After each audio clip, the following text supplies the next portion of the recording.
but this is the first time y'all meeting me. You see what I'm saying? Don't think you met me before. Okay, and as I grow, you're gonna meet me a little bit more. You're gonna be exposed to the real me a little bit more. I had to reintroduce myself to everybody I know.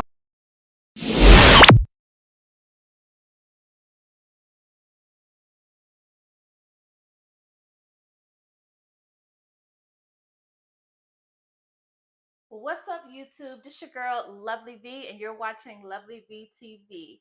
Yes, I'm back after 8 years. So please subscribe to my channel just to give me the encouragement to post more videos. So today we're going to be reviewing Solo Second Halves. I traded my life for a six-figure career, and I absolutely love this creator. I'm going to put the link to the video, the full video, in the description below or in the comment below. But she's so passionate about the topics that she discussed, and a lot of stuff that she says is what it's on other people's minds for sure. And I appreciate that passion that she has. So she comes off very bold, but I really enjoy it. So please subscribe and let me know your thoughts on this topic in the chat below. And I'll see you again for my next video. All right. They say that hindsight is 20/20. It sure as hell is. At 60 years old, I realize I traded my life. The career that I started on, that I loved, I traded it for six figures. That at 60, I now realize it's all been a lie. And I can't get that time back. I can't get my life back. When I was in my 20s, after graduating college and serving in the military, I started a career working in mental health. I worked at a psych hospital as a nursing assistant. I loved it. I think I made maybe $7.50 an hour. That's interesting. As you all see, as soon as she talked about her old career, she smiled. You could just see it in her eyes. I think the big thing about that is helping people, right?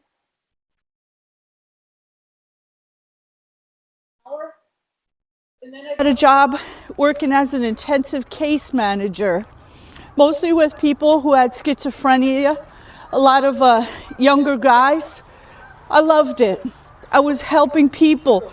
I was helping families. I was helping them get their medication, housing, budget their disability.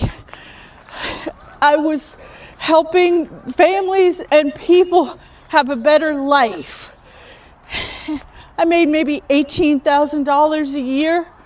I could barely afford my apartment, which I think was maybe $350, $450. I had a car payment, maybe $275. But I thought that as a single person, I thought I would probably end up living alone most of my life, and I did. Oh, that is also a good point. So, first of all, let's address people that help the community, our teachers, don't make enough money, right? And then she just mentioned that she'll probably end up living alone. So I think that's a big part of your decision making on career, and what you do, right? You're planning for the future. So it seems like at a young age, she already knew she wanted to live alone. So. But I realized making that kind of money, I couldn't survive. You know, I was worried, and people all around me, they kind of made fun of me for doing social work type job. You know, everybody, it was like the 80s, early 90s, everybody was pointing me toward corporate America. That's where the security was, the real career, the opportunity, the chance to really make some money and be okay. So I listened. I gave in. I got a job at All my millennials, you all can attest to this, right? most of our parents, baby boomers, and whatever the generation before us was, they highly encouraged us to, after school, and make sure you go to school. Like, it wasn't not going to college. That you get a corporate job and you stay there, because they did. They stayed there for 30 years and then you retire, right? Like, stay at a job, do that. And statistics show that a lot of people are not doing that anymore, especially millennials, which I'm a part of. And I think a lot of people are focused on passion, but it also creates a lot of up and downs with that.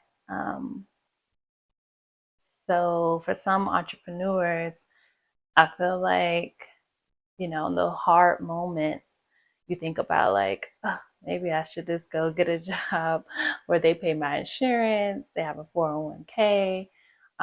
Mind you, being an entrepreneur, you can make your own investments and do all those things and pay for your own insurance, which I've been doing for a long time. But in some moments, it is a comforting feeling to think about, having a job that you're going to get paid this amount no matter what. They're going to cover your insurance, all those things. So, interesting. I got a job at Prudential Financial, and eventually I got into testing software. It was a good career. I'm 60, I'm making, 6 figures. But guess what? It's a freaking bloodbath right now. There's no security. Pensions went right down the toilet. I got laid off from that job at Prudential Financial when I was 40 years old. They were going from a mutual company to publicly traded. So all about the stock prices. Now where I work, private equity owned, heads on the chopping block every day. And I look at my life, my career. Okay, I have a house, and I don't know. I don't feel like I have stability in this crazy ass world. Not even a little bit. Okay, so that's so interesting, because there was still no stability in it. The stability that she got that job for, and to make sure that, she'll be able to take care of herself, it ended up not being stable, because that's the other side of it. They can let you go at any time, right? They can decide to close down where you work, that department, transition. I think lately, which was really unheard of before, is the government doing that. I mean, the government job was a big thing back in the day. Like, you get a government job, you get to go, they pay well.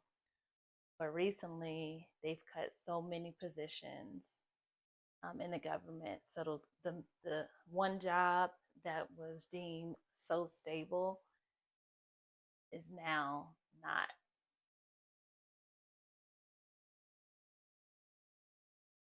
I can afford some food today, but no, there's no security. That's all BS illusion, The young people say, got to get off the matrix or out of the matrix.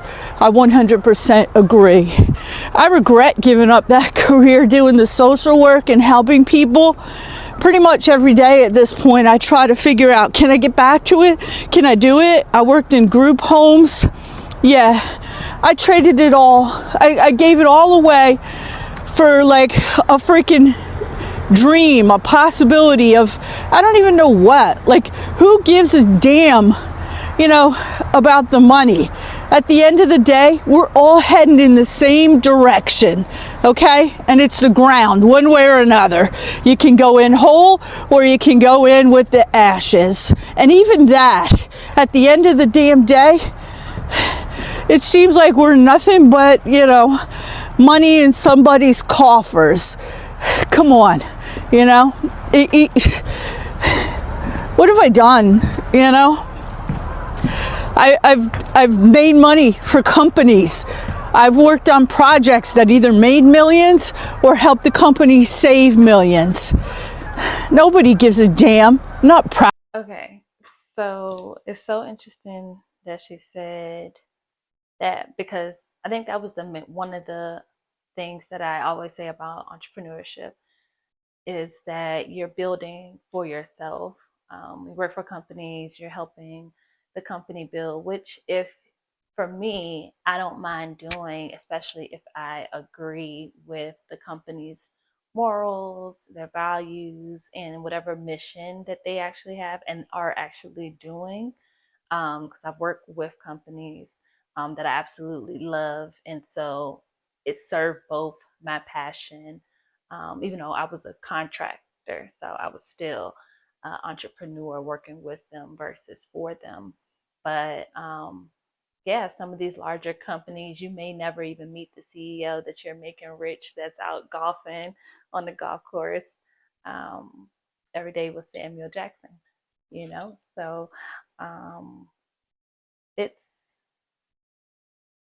it's a give and take. I think the main thing that I would suggest here is following your passion, but also thinking of making sure that you have a plan so that you have funds, right? Because we have to live out here.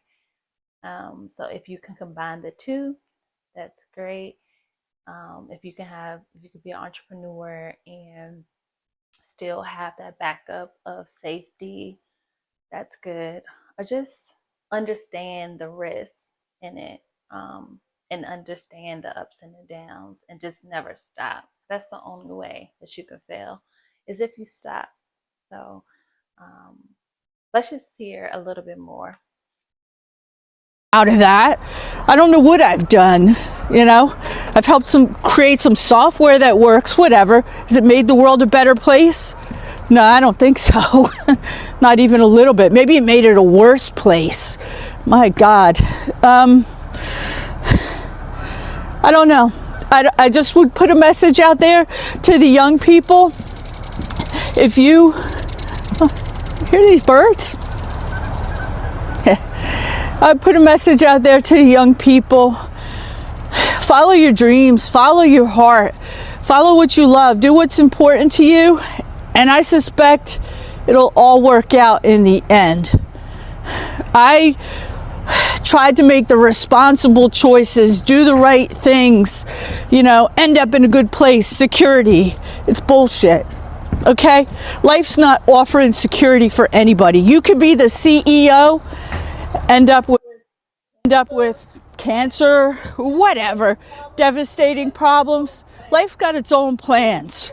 You do what you love, what's going to make a difference, so that at the end of the day, when that comes, no matter how young or old you are, you feel good about what you contributed to this world. You made a difference, okay? And we're going to stop it there. One thing I do want to say to this mature lady is, don't be too hard on yourself.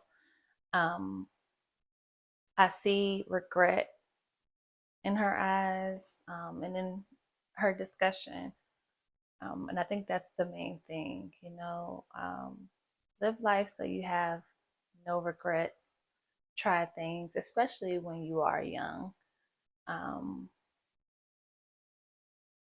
But yeah, I think that this is good words of encouragement and understanding, so that you have ownership over your choices. And I think that's the main thing, is being able to live with the choices that you make. So I would love to hear your thoughts on this. So leave it in the comments below and let me know what other topics you would like to discuss. So thanks for watching. See you next time.